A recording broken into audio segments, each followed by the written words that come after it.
Okay,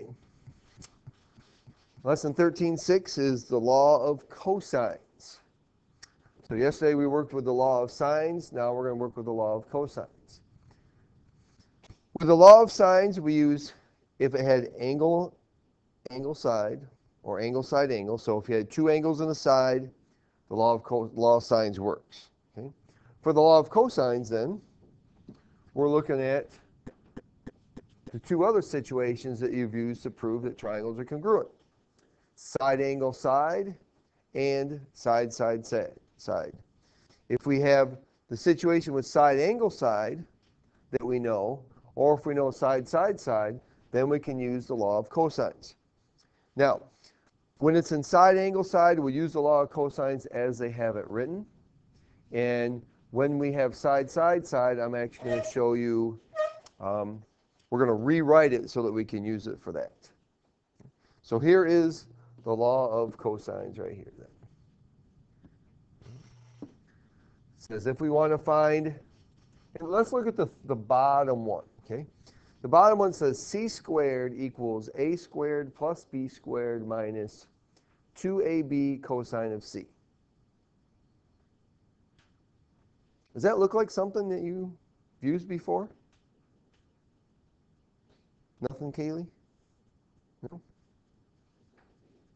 The Pythagorean theorem. Okay? Take your calculator, right, and calculate the cosine of 90 degrees. Or you could look at your unit circle too. Okay? What's the cosine of 90 degrees? It's 0, right? Okay. So if I put a 90-degree angle in here for angle C, right, and I did cosine of 90, I would get 0. So this whole part here then would be equal to 0. And then I have the Pythagorean theorem. Okay? So all this is the Pythagorean theorem. And if I had a right triangle, then angle C would be 90 degrees, and that part would be 0. Okay? So the thing is that notice that what goes together. Okay? If I'm trying to find A, then I know angle A, sides B and C. If I'm trying to find B, I know angle B, sides A and C. If I'm trying to find C, I know angle C and sides A and B. All right? So side angle side, whenever we have that, we're going to use the law of cosines. So here we have a triangle with these given measures. That side A is 8, side B is 5, and angle C is 32.2 degrees. And they want us to solve this triangle. So find the missing parts.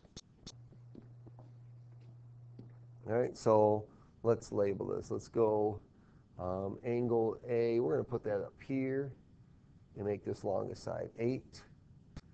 We'll make this angle B and angle C 32.2.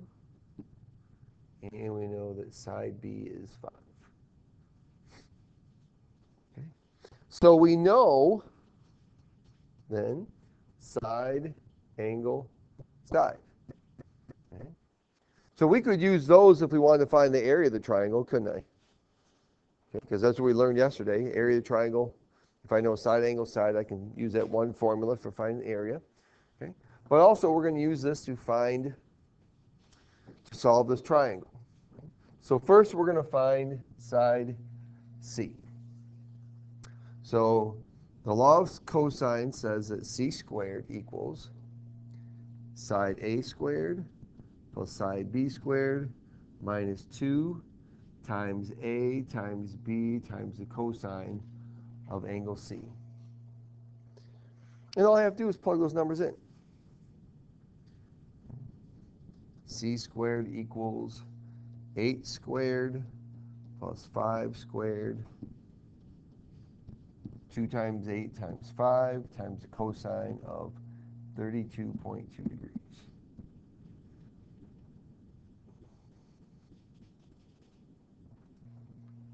And I'm just going to type that in my calculator. Don't break it apart. Don't do one part at a time. Do the whole thing at once. Okay? Otherwise, you'll make mistakes there. So when I type this whole thing in my calculator, what do we get?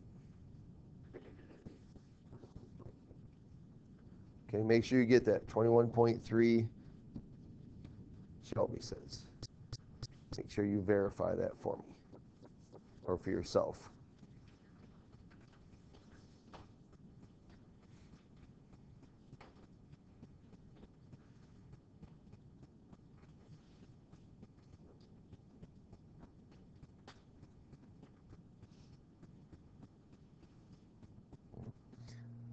So if I get 21.3, that's what c squared equals. I need to know what c equals. So what do I need to do that 21.3? All right, so we're going to take the square root of 21.3, and when I do that, what do I get? 4 point what? Okay, 4.6. Okay, so side C would be 4.6 units. So I know the three sides now, but I need to find the other two angles. So what can I do to find the angles then?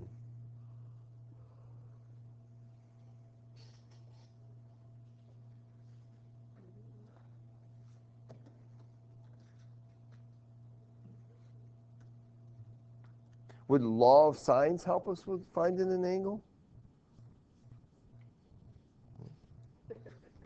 If I know two sides and an angle, can I use the law of sines? Yeah, I can. Right. So if we set up our law of sines, we now know the sine of C over side C. We know that part, right? And we can do sine of A over A. Right? I know these now because angle C is 32.2, side C is 4.6.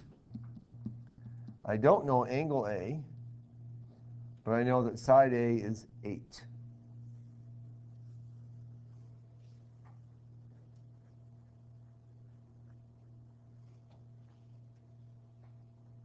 So once we know all three sides, then we can use the law of sines then to find one of the other angles.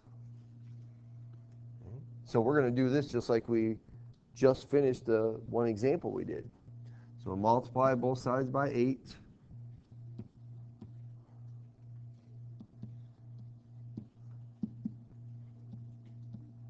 All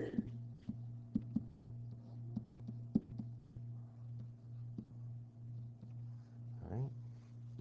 So we go to our calculator. We have 8 sine of 32.2 and divided by 4.6, and we get 0.9267. So how do I get angle A if I know that? Okay, that's right, the inverse sine of my answer. Okay. All right. So angle A is 67.9 degrees. So then we just need to find angle B, right?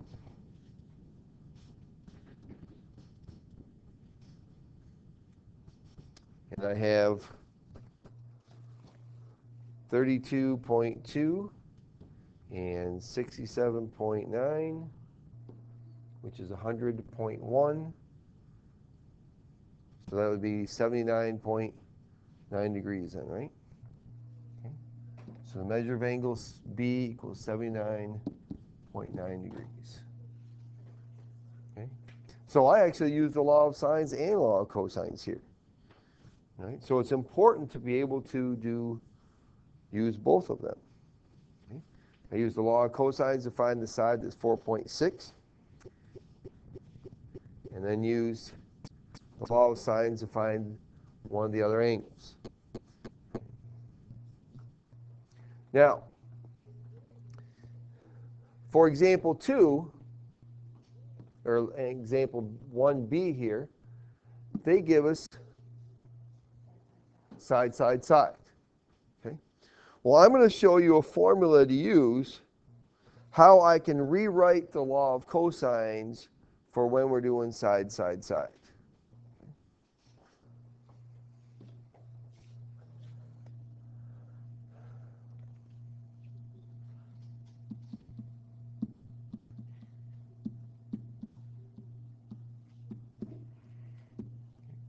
Well, if I know all the sides, what do I need to find?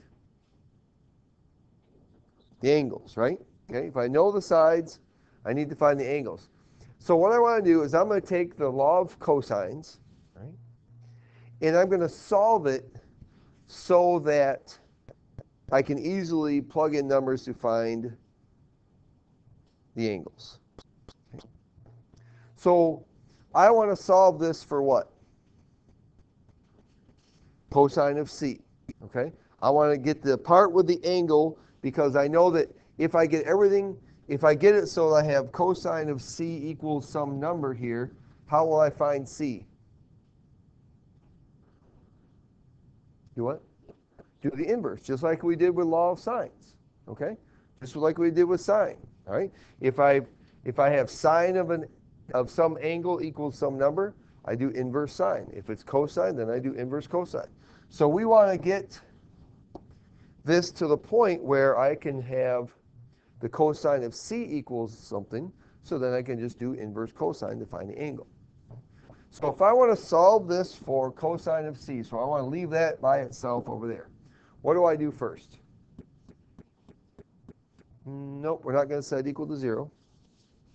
And that would mean I would have to move the C, that means I'd have everything on the same side then. But I want everything except for cosine of C to be on the other side. So what can I get rid of?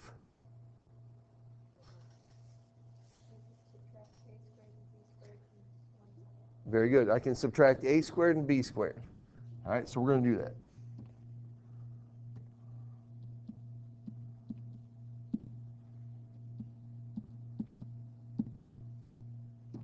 So we have c squared minus a squared minus b squared equals negative 2ab cosine of c. Right? Got rid of the adding part. So this is just like solving any equations that we've done in the past. That if I'm trying to solve for this specific thing, I need to get everything else the other side. Anything that's being added or subtracted, I get rid of those things first. Okay? All right, what do I do now? Okay, divide by negative 2ab.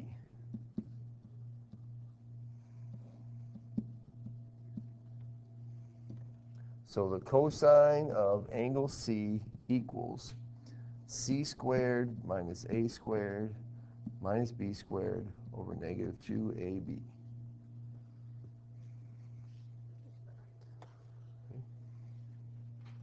So we will use that to find an angle. Okay? If we know all three sides, we can just plug them in, and then we can find angle C in this case. Well, let's look at where the letters are. I'm looking for angle C. Side C is right here. And then the other spots are all filled with A's and B's, right? Okay, A's and B's. Okay. So if I wanted to find angle B, what would it look like?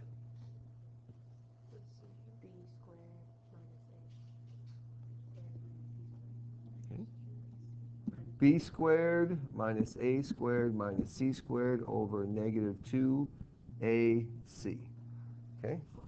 These two are always going to be opposite the other ones that I'm not solving for.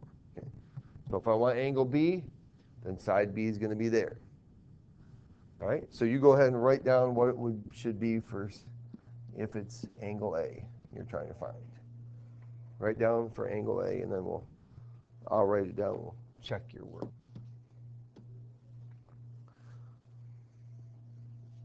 Morgan, what do you have?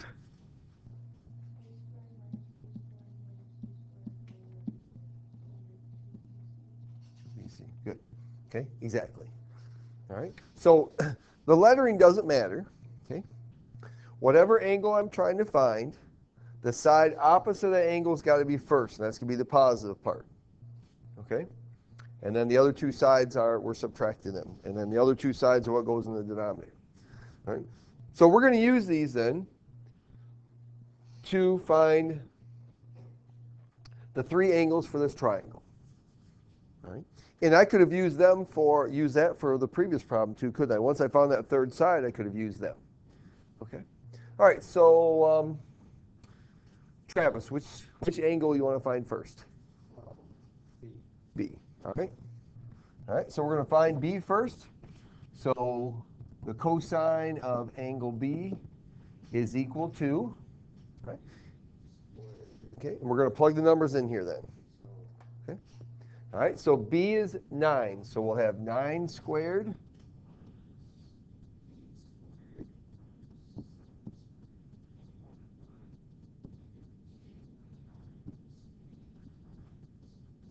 Good. Okay. Now, all right, here's where the only caution that comes into this situation. Okay, there's one caution. All right, my caution is this. Do the numerator, do the denominator, okay, and then just do the inverse cosine of that fraction. All right. Now, not everybody has, in my next class, they don't all have 84s, all right? You could actually use your fraction key to do it, okay, and it would work, all right? For them, they're not. So I want to do it this way. I want you to, so let's find the numerator, okay? What is that equal to? 9 squared minus 8 squared minus 7 squared. Negative what? 32, okay? And let's see, 56 times 2 is 112, right? In the denominator, we have negative 112. Okay? So I'm going to take my calculator then, and I'm going to use that fraction. So I'm going to do the inverse cosine of that fraction. Now, do I need the negatives? Okay? Because a negative divided by a negative is a positive. Okay? If there was only one negative there, then I would need it. But since there's two negatives, I don't need it. So I'm going to do 32 divided by 112. And remember, we're doing the inverse cosine. So angle B, 73.4 degrees. Measure angle B, 73.4 degrees. And then we'll do that same thing to find A and C. Right? So Derek, A or C next? C, all right? So angle C, cosine of C is equal to, C squared is 7, and then A and B next. And really the order of the other ones doesn't matter which order you put them in, just as long as they are in the other spots. Okay? I could do 8, 9, or 9, 8, doesn't matter. So the cosine of C equals. Once you find C, can you just minus something like 80? Exactly.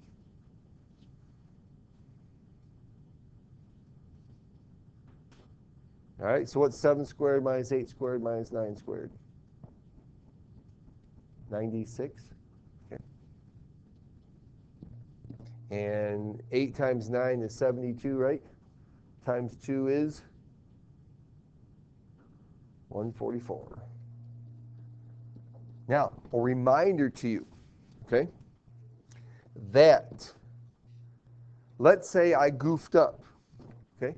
Let's say I accidentally had 144 in the numerator and 96 in the denominator. What do you think will happen? So if I put 144 divided by 96, what do you think is going to happen?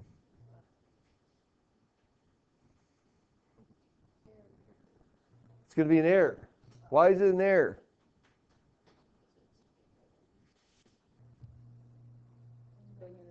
It's bigger than 1, Okay? Remember, I can't do the inverse cosine of a number larger than 1 or smaller than -1.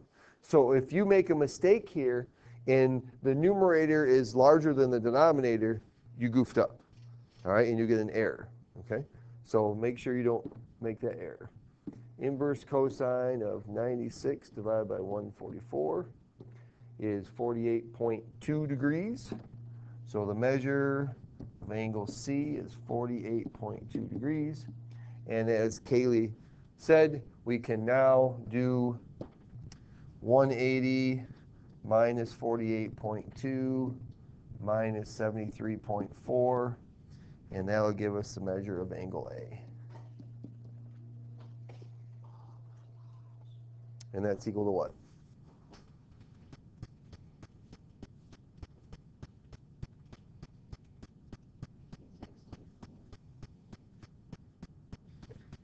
Oh wait, I wrote 42. 58.4? Okay. Okay. And make sure you're saying measure of angle. Measure of angle measuring. Okay? All right. So we have this problem-solving application here. Okay. So once again, we're looking at what information do we know. Okay. If we know angle, angle, side, angle, we use the law of sines. If we know side, angle, side, or side, side, side, we use the law of cosines. Here, a hiker travels at an average speed of 2.5 miles an hour. How long will it take him to travel from the cave to the waterfall? It says round to the nearest tenth of an hour. They want to know how long it's going to take him. Okay, he's traveling at 2.5 miles an hour. Well, what's the first thing I need to know? Okay, how far did he go? All right. Well, let's see what we know. We know a side, an angle, and a side. Okay? So since I know side, angle, side, and I need to find this side over here, we'll call that side C. Right? I'm going to need to use the law of cosines. So C squared will equal 4 squared plus 3 squared minus 2 times 4 times 3 times the cosine 71.7 degrees. Okay, make sure you don't mix that up and put sine there. All right, if you do, you won't be the first one to ever do that. Okay. All right, now the thing I like so well about the law of cosines is once I have the numbers, I can just type it right in my calculator. I don't have to do a whole lot of work there.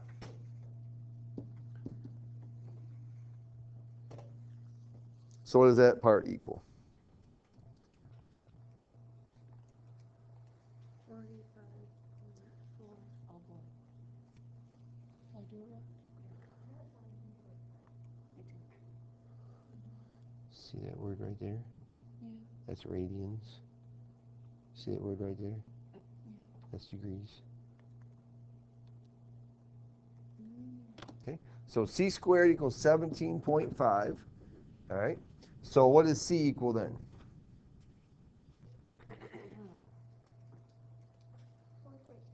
Okay, 4.2. Now make sure when you do the square root then, you don't do the square root of 17.5, you do the square root of the answer, okay? All right. So you said it's 4.2? All right, so 4.2 miles, all right, is how far it is from the cave to the waterfall. So how do I find how long it took him to get there? Okay, yeah. Take our distance, divide by our speed. So 4.2 divided by 2.5 is equal to what? Okay, so 1.7 hours it took them to get from the cave to the wonderful waterfall where they did some big jumping, diving into the water. The water was about 20 degrees. Okay.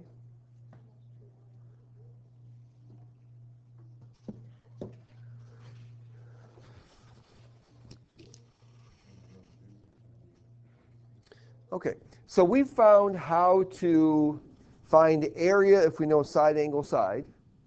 Okay.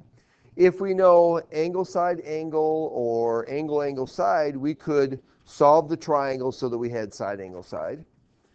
But also there's a formula called Heron's formula that allows us to find the area of a triangle if we know all three sides. Now, if you know all three sides, you could find an angle, so you could do side angle side, right? Use that formula that uses sine, or we can just use this formula. Now, this Heron's formula says that we're going to find the area by doing the square root of this letter S times S minus side A times S minus side B times S minus side C. And to find that letter S, we're doing, it's half of the perimeter. Okay? So we add up the three sides and divide by 2. Okay? So S is half the perimeter, and then we just are going to use that formula to find area. So here this person has a garden, and in the garden there's a triangular flower bed with sides measuring 2 yards, 6 yards, and 7 yards. And they want to know, what is the area of the flower bed to the nearest tenth of a square yard? So to use Heron's formula, then, the first thing we need to do is find half the perimeter. So 2 plus 6 plus 7 is equal to 15. Okay? And 15 divided by 2 is, all right, so 1/2 times half of 15 is 7.5. Okay? So then to find the area, we will do the square root of 7.5 times 7.5 minus 2, 7.5 minus 6, and 7.5 minus 7.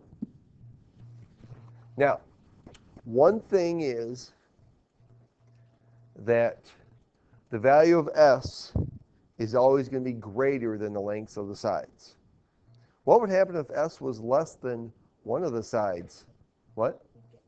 We get, right, okay, we get a negative, we can't do the square root of a negative. That wouldn't make sense when we're trying to find the area of a garden, okay? So this is equal to the square root of 7 times 5.5 times 1.5 times 0.5.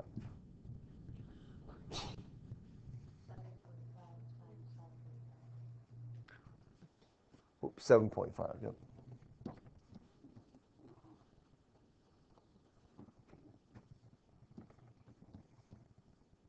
7.5 times 5.5 times 1.5 times 0.5. And that equals what? 38 point, oh, 30 point, okay. 30.9, and that is square yards, right? So YD squared. All right, so this person, what's that? Oh, that's, oh, all right. So 5.6 square yards. All right. Okay. So Heron's formula, find half the perimeter and plug it into that formula. And you can find the area of